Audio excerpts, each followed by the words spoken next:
Cartilla de lengua mapuche para principiantes, de los misioneros de la misión Ñorquín.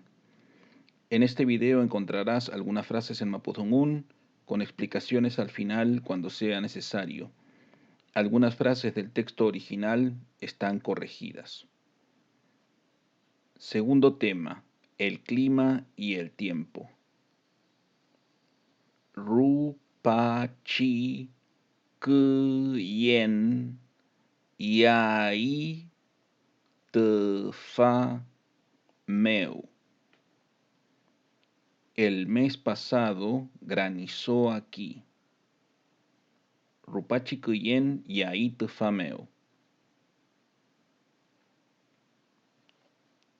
Cho mu ngen meu. Liang ko kei ta pul a nem ka. En otoño caen las hojas de los árboles. Chomung en meu, liang ko kei ta pul a nem ka.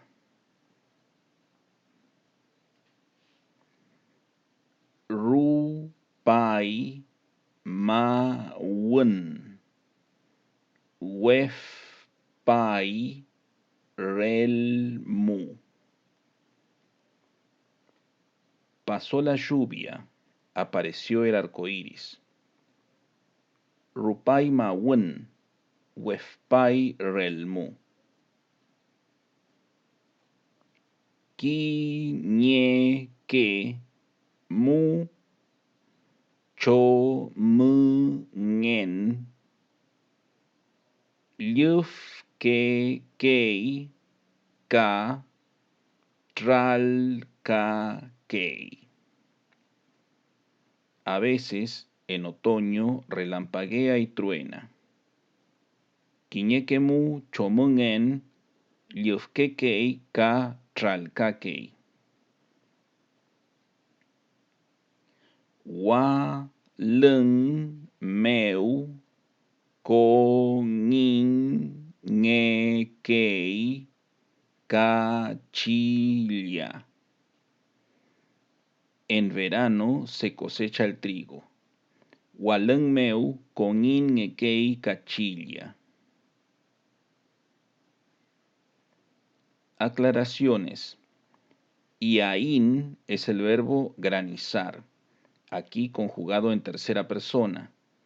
La i del final no aparece porque la i de la raíz del verbo la anula.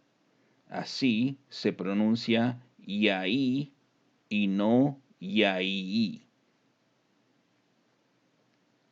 Chomungen, otoño, y waleng, verano, son solo algunos nombres para las estaciones. Los nombres de las estaciones del año pueden variar según la región.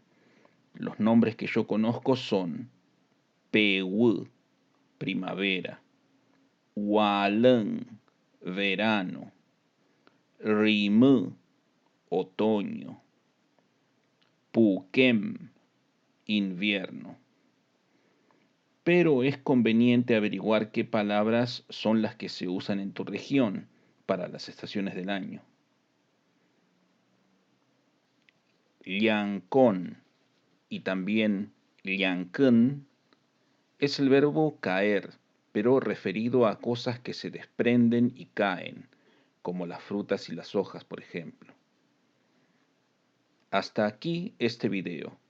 En el próximo seguiremos con más frases sobre el mismo tema, el tiempo. Ayu filmi tu fachi video, elu finge tami like. Chilcantu kunge tañi canal meu kai. Peucayal.